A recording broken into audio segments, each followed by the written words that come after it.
Ines, ada apa? Iya. Aku mau sharing Bu ini tentang kendala sebagai guru bidang studi. Oh iya, gimana Pak? Saat ini kan saya sedang mengadakan kelompok. Mm-mm. Dengan kondisi kuantitas jumlah di kelas itu kan agak lumayan ya, dan memiliki karakter atau tingkat kemampuan intelektual yang berbeda. Iya. Dan kita sedang menghadapi masa anak-anak yang masa puber. Iya. Jadi kondisinya saya sedang melakukan yang namanya diskusi kelompok yang bersifat kontekstual. Iya. Yaitu kebetulan tema kita itu hak dan kewajiban. Jadi mereka mau mengamati secara umum di lingkungan sekolah ini apa sih yang menjadi haknya dan apa yang menjadi kewajibannya.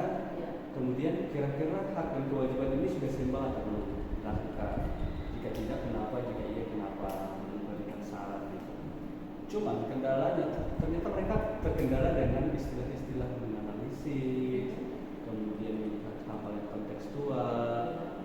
Dalam artian mereka itu lebih kepada bahasanya lebih kepada global, sehingga bahasa-bahasa yang Indonesia khususnya KBBI mereka kurang paham.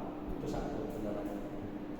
Yang kedua, ketika disuruh menganalisis, kan menganalisis itu bisa dengan banyak hal ya. Iya. Bisa dengan apa yang mereka rasakan, dan apa orang lain rasakan, atau bahkan bertanya dengan orang lain. Kebetulan yang saya lakukan adalah metode diskusi. Jadi artinya mereka akan berbagi apa yang mereka rasakan dan apa yang mereka lihat. Tapi kondisi yang saya maksud sekarang ini adalah kondisi yang kelas yang di antara beberapa kelas yang mungkin perlu perhatian, kondisi tingkat keributan, tingkat kemampuan menganalisisnya masih perlu dikembangkan. Karena lagi masa penalisan. Iya. Kira-kira saran dari Ibu yang akan saya lakukan ini, kebetulan saya akan memasuki nasional. Kira-kira apa yang akan boleh saya lakukan? Oke, baik Pak Bines. Sebenarnya kita kembali ke potensi kita kadang-kadang kan Pak Bines. Kita nggak sadari kita punya potensi dalam diri kita, ya kan? Cuman ya memang perlu sharing seperti ini untuk melihat ini. Nah, Pak Bines kira-kira sejauh ini yang sudah dilakukan apa untuk menghadapi dua kendala yang Bapak katakan tadi? Sejauh ini yang saya lakukan sih, ini sebenarnya sudah upaya ya, karena biasanya kan upaya yang kita lakukan itu adalah menganalisis dengan media sosial yang akan melakukan diskusi di luar. Iya. Di kelas nanti kita tinggal pengembangan gitu. Cuman ini kita persederhanakan dengan kondisi yang kontekstual yang mereka rasakan, sehingga ngapain jauh-jauh, sehingga kita ambil yang langsung kita rasakan aja. Oke, berarti Pak Bines sudah kasih tahu sama anak, coba lihat yang ada dalam dirimu gitu ya, coba mengajak seperti itu ya. Oke, itu langkahnya udah bagus Pak Bines. Yang kedua, kira-kira ada lagi Pak? Mungkin pemerataan Dalam hal anggota kelompok kan. Mungkin lebih kepada yang tingkat konsentrasi dan tingkat akademiknya bagus, itu jangan disatukan. Jadi mereka berbagi sehingga berbaur. berarti dalam penentuan anggota kelompok, Pak Bines diharapkan ikut berpartisipasi ya. Benar. Berarti kalau selama ini mereka biasanya ambil kelompoknya masing-masing. Kita tanya dulu mereka. Kira-kira maunya gimana? Sebenarnya pro dan kontra, ada yang pengen diserahkan ke mereka atau diserahkan ke guru. Cuma setiap berbagai kelompok itu menjadi kayak ada yang dulu kan tidak sama teman yang sefrekuensi, padahal yang sefrekuensi belum tentu yang terbaik. Iya, padahal kita lihat kebutuhan belajar anak ya. Berarti Bapak udah punya solusi nih sebenarnya. Yang pertama tadi kan, ayo anak-anak lihat situasimu sendiri, apa yang kamu rasakan, kemudian sesuai itu aja kamu kerjakan, gitu ya Pak ya. Yang kedua, Bapak juga katakan tadi bahwa Bapak perlu berpartisipasi dalam penentuan kelompok. Sebenarnya itu bagus sih Pak, karena ini anak-anak mungkin tahu apa yang dipelajarinya, tapi persisnya dia tidak begitu mengenal dirinya. Jadi Bapak di sana sudah bantu anak-anak untuk, ayo ini yang sesuai kebutuhan belajarnya sih, ini cocok untuk teman dengan ini, gitu ya. Oke Pak, udah dua solusi yang bagus. Ada lagi Pak? Sejauh ini itu sih Bu. Cuma aku mau tanya, kira-kira biar mereka itu, karena kan kebanyakan di kelas ini kan ada yang baik, yang bagus, yang itu justru yang paling fokus. Ketika aku situ sudah ada yang berpotensi. Ujung-ujungnya nanti dia bekerja. Ujungnya anak-anak ini suka jalan, bisa sama teman, atau berkomunikasi sehingga menimbulkan kerucuhan. Jadi itu sebenarnya kendala saya itu paling fatal.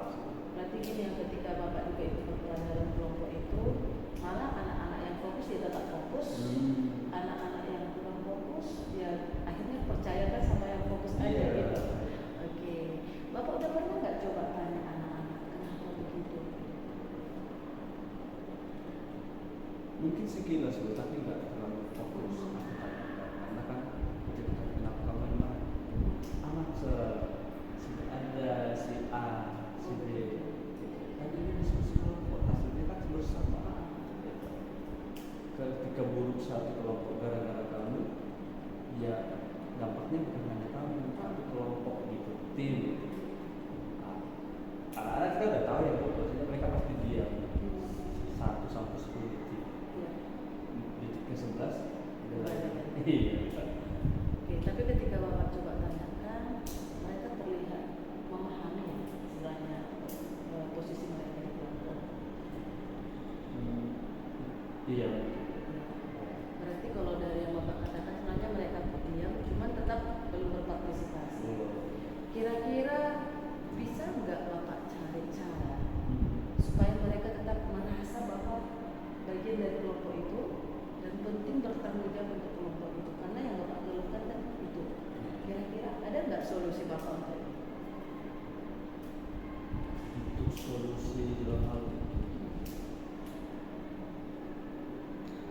mungkin lebih ke punishment kan? Punishment kepada yang melanggar dan reward bagi yang menuruti. Jadi kita buat dulu kesepakatan. Dan kesepakatan itu ya setiap orang yang melakukannya itu pasti dapat bintang. Kayak dia tambahan. Jadi ya walaupun mereka diskusi kelompok, ada nilai individu yang tentunya nilai lebih bagi seseorang yang memiliki effort untuk tim itu, sehingga mereka dapat bintang nanti secara individual. Tapi ada yang bintang secara kelompok kalau kelompok itu benar-benar melakukannya dengan kondusif. Tapi untuk punishmentnya adalah aku pernah menggunakan black point. Black point itu istilahnya untuk pengurangan poin yang sudah kami tentukan dari nilai-nilai harian atau nilai-nilai usia. Cuma saya masih dilema bahwasanya itu kira-kira bagi kami. Aku sudah melakukan namanya punishment and reward untuk mereka, tapi berupa poin. Beberapa yang saya baca sih tentang kalau sudah perhatikan memang ada yang sudah mau melakukan punishment sama reward untuk anak-anak gitu, tapi ada yang mengatakannya berhasil, ada yang mengatakannya tidak berhasil. Jadi kalau saya perhatikan kita lebih ke seperti polis sebenarnya. Namun ya memang ada situasi memang nggak bisa kita pungkiri, memang ya kadang-kadang diarahkan ke sana gitu ya.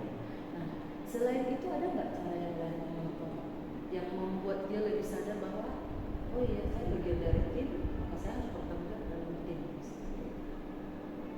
Mungkin aku akan melakukannya di luar pembelajaran.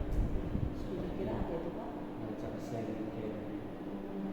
Dia berbagi kira-kira kenapa, terus mungkin saya akan memberikan arahan, alasan kenapa kita melakukan beberapa kedisiplinan ataupun rules yang sudah ditetapkan, mendorong atau motivasi mereka bahwasanya untuk lebih baik daripada yang sebelumnya. Mungkin itu cuma terkendala di bagian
ada kan beberapa yang mungkin terlambat.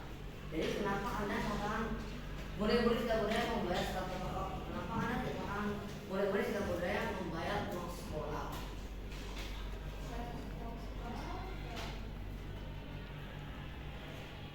Merevisi kata-katanya mungkin karena tidak setuju mereka dengan pernyataan tepat waktu.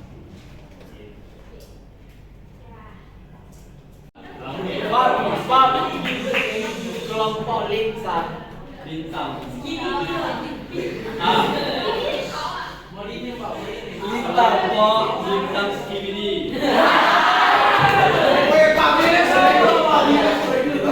Oke. Tapi salpok sama orang yang presentasinya menggunakan model yang bagus. Siapa itu? Seri. Boleh dicontoh. Murid-murid tidak berdaya melanggar apa kewajiban mereka dan menginginkan mereka tanpa kewajiban. Jadi menurut kami hal kewajiban tidak sepenuhnya dilakukan secara seimbang. Dan jika seimbang, semuanya adalah jika kita mengatakan boleh seimbang maka akan menggunakan keadilan yang membedakan namanya Boleh Kak Bimes. Semalam kita udah ini ya sama-sama di kelas ya. Saya udah observasi Bapak bagaimana mengajar di kelas.